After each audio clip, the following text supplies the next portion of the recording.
On today's show, we are talking about how you can set yourself up for consistency. Probably one of the most important things in business and in life is to grow consistently and gradually along the way. We've got a lot of tips and tricks to help you out, including some hidden apps, checklists, and some other ideas to keep you accountable. You're going to check that out right now. Hey guys, today we are talking about how to set yourself up for consistency in business. Consistency is the key term. I'd like to bold it, underline it. We're going to say it a whole bunch of times during the show. And here's why. Okay, I don't know how to make good things happen right away, right? Immediately, like immediately build a big business, immediately, grow your bank account huge, immediately get in really good shape. I don't know how to do any of that overnight, because it's not the way it works. I know that it happens here and there, and sometimes people will IPO or sell their company or whatever, and they go from like a regular guy to like 100 millionaire. I don't know how to engineer that. Yeah, it's never been for us, and most people we know it hasn't happened overnight. But let's be honest. Tomorrow comes very, very quickly, and a year from now comes very, very quickly, and 10 years from now comes very, very quickly. So you are consistent, you stay gradual, you work your way up, block and tackle, do this, and this, and you look back. I mean, think about where you were 10 years ago. Think about where you were 1 year ago. You're hopefully significantly further along than you were in the past. I mean, but maybe not. I mean, like, as you settle into your mundane kind of routine as an adult, fair enough. Oftentimes years do pass by and you're in the exact same spot. Okay, fair enough. I said that before about when I'll stop by the company, the office where I used to work before we started HMB 10 years ago. Still friends with some people there. Occasionally I'll drop in, and it's like going back in time. Like nothing has changed. Okay. Right? And that's what we want to avoid. Fair enough. So again, slow and steady wins the race. I'm not saying, just to recap, I'm not saying that you can't all of a sudden have a huge hit overnight and may make a ton of money, be in perfect shape, whatever your goals, your success goals are. But the good news is you take baby steps along the way and you do it consistently. You turn a lot of things you're doing into a habit, and on a regular basis you will grow, you'll consistently grow. And if you use the term snowball like we've used in the past, it'll be unstoppable and you're going to be exactly where you want to be. For sure. And I think an important part about it, when you're going to set yourself up with a productive routine, whatever the productive actions are, and we're going to get to those in a minute, but I think a very, very important part of it is that it needs to be manageable. Even, I wouldn't use the word easy, but something that is relatively comfortable for you. Now, talking about comfort and comfort zone, it's always been a buzzword. And anytime you're doing something new will be a little uncomfortable, but I don't think the workload should be uncomfortable, right?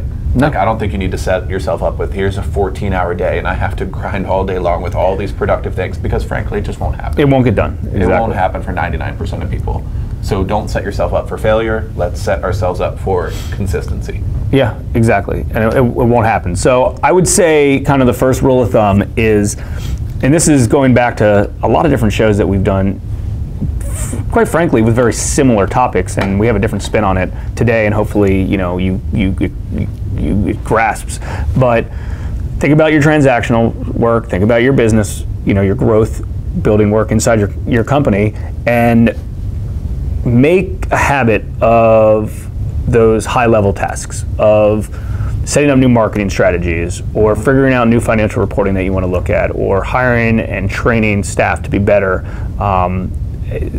Things like that. Spending more quality time with clients. Whatever the type of business you're in, the higher growth types of stuff, start adding one more of those things on your to-do list every day, or two more of those things on your to-do list every week, and just keep growing that way, and try to get your busy day-to-day activities, try to get those smaller and smaller and smaller, and try to get your bigger, more productive growth activities, get those growing. And to be quite honest with you, after you start doing these things on a regular basis, consistency is easy, because that's just a habit. It's what you do every day. It's just a habit, and it does get easy. I mean, when I go back and try to back up to the things that are more transactional work, I mean, they're kind of a pain in the neck to me. You know, they used to be second nature, used to be something I thought I had to do, but like they're kind of a pain in the neck. You know, I enjoy, and I think we enjoy brainstorming higher level activities. We enjoy setting up marketing campaigns. Sure. And it's not, and it's the fun stuff. And it's not stressful because we're prepared for it, we're used to it, it's a habit. I mean, I could have a bad habit of spending all my time on going to look at 100 different properties, doing this, doing that, but that's not really making the money. The money's made on the higher level stuff. So you know, you can overlap that word consistency into habit if you want, if that makes it a little bit easy for you. But the important part is just kind of, you know, going back to block and tackle, doing it slowly but steady, and then increasing the flow of it. Yeah, and I think for a lot of people, it's going to be going from 0 important actions a day to 1. And I think that's a fine place to be. Like, because, you know, a day can get filled up with, oh, I was doing all these transactional activities, and I had to go over here, and I had to pick somebody up, and I had to go to CVS, and then it's nighttime. And then the day's gone. And it's a 0. I mean, let's be honest, it's a 0 for many people, many days. And here's the thing. The difference between 0 and 1 daily is huge, because that's 5 important things in a week, right? 250 in a year, as opposed to 0. Yeah. 250 to 0 in a year. Imagine what that adds up to. And that's why the consistency leads to big things. It doesn't have to be, you know, I'm going to completely change everything I do and be, tomorrow I'm going to wake up and be Gary Vee. Doesn't work that way, okay? And that's all right. That's all right. I think going from 0 to 1 is a great place for many people to be. If you're a little confused related to what is important tasks, check back. What we'll do is under this video, we'll put some links to some previous videos that we talk about. You know, we talk about day winner, we talk about high-level tasks that you check off every day of importance, the difference between business, business tasks or business activities versus transactional. Mm-hmm. So if you're confused on that, don't worry, it'll be crystal clear for you, because there's a huge difference between that. And a lot of people feel like they're productive and they're busy, and they're really not. They're stuck in a to-do list of transactional work. Yeah. And here's what most people say that you'll want to avoid, is saying this in essence to yourself. I don't have time to do the more important things because I'm too busy with the less important things. Yeah. I mean, you can honestly... and think about what you just said. I can't do important stuff because I'm too busy with not important stuff. Exactly. Doesn't make sense. That's 100% what we hear from people, what we've seen over and over in business since we started, and what we've tried to avoid. In essence, it's that trap right there, because it'll start today, and then it's 1 month, and then it's 10 years. Yeah. Let's talk a little bit about some tools to help make this happen consistently, and ways to maybe hold ourselves accountable and things like that. If you ever heard of Speak, we're very active with using different types of checklists, if it's offline checklists, if it's an Evernote checklist, whatever the case is. But checklists, let's be honest, you follow a checklist, it doesn't matter if you are doing a real estate transaction or if you're performing brain surgery, you can't really go wrong if you're following a checklist, because these are the 10 things or 8 things that have to be accomplished. It's the most 101 things, a checklist. It's giving your kids chores. You give them a checklist of, okay, go clean your room, go take out the trash, go wash the dishes. It's a checklist, right? And you can do that at the highest level.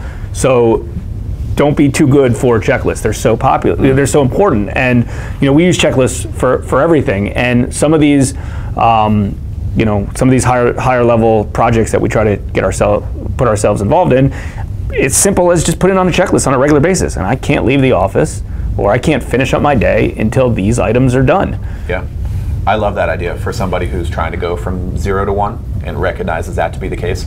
Just get a checklist of the things you want to get done in a week, and then actually have it on paper and like tangible. You can move it around. You can have it in your pocket, have it in the car, and print out 10 of them. Yeah. Like, I want to do these 5 things every week. Print out 10 of them, and then every week you pick one up, and then you're checking it off during the week. Yeah. You can tear it up on Friday.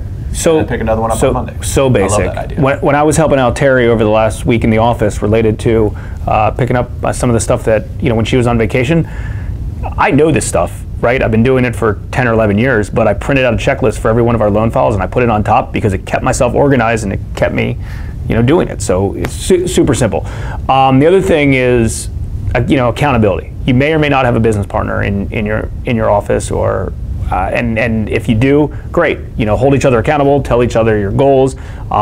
Maybe you have the good part about entrepreneurs and small business owners is there's we all want everyone to succeed, and we're all very active together. We are involved in groups, and we're in masterminds. It doesn't matter if we're in the same business or another business. Find somebody at one of those groups and say, hey, let's set up this together. Let's do these things together. One thing that Chris and I talked about related to accountability for staff, colleagues, partners, things like that, is print out that to-do list for that week, a checklist, and put it on your door. Right, put it on your door of your office, so every single person in that office, if you have a office with people in it, they go around and they see what you accomplished and what you didn't accomplish, and you check it off. Yeah, right. My preferred one is using the glass door to my office. Yep. Walk by it 20 times a day, can't miss it. Right. I'm not putting up zeros. I'm putting up some scores. Exactly. So again, do whatever the heck you got to do. Tell your spouse, have them hold you accountable. Obviously, we have lots of whiteboards all over the office. We put things on whiteboards. You can use apps. You can use Evernote. It doesn't matter what you use as long as you're using it. And the important part is doing what works for you. Like the online checklists lately haven't worked great for me. Just be digital ones. I'd like to make them work, but they don't. So I carry around pieces of paper. I carry around notepads, and that works great. And the reason it works great for me is I hate carrying around note cards. I hate carrying around pieces of paper. It drives me nuts. If it's if I have okay, these are the 5 key things I have to finish, high-level things I have to finish today, and they're not done, it just drives me nuts. And the last thing I want to do is take this out of my pocket and put this on my dresser or whatever, with my wallet at the end of the day, and have one checked off. Or have one that's not checked off. I mean, it drives me absolutely insane. All I want to do is throw it in the trash, but I can't. I have to get it done. So whatever works for you, that's the important part. For sure. Okay, so again about the t-shirt. Let us know what kind of tool, app, whatever it may be that keeps you on a productive path during the day or the week. Let us know what you use. We'll take a look at the comments. Our team will pick one out, and we will contact you and send you an HMB t-shirt. So please comment in the section below. All right, guys, hopefully you found this helpful. Again, if you enjoyed watching or listening, or any way that you were able to get this content, please share. We like growing the community, and any shares, comments, likes, certainly appreciated. As always, check you guys later. Thanks again.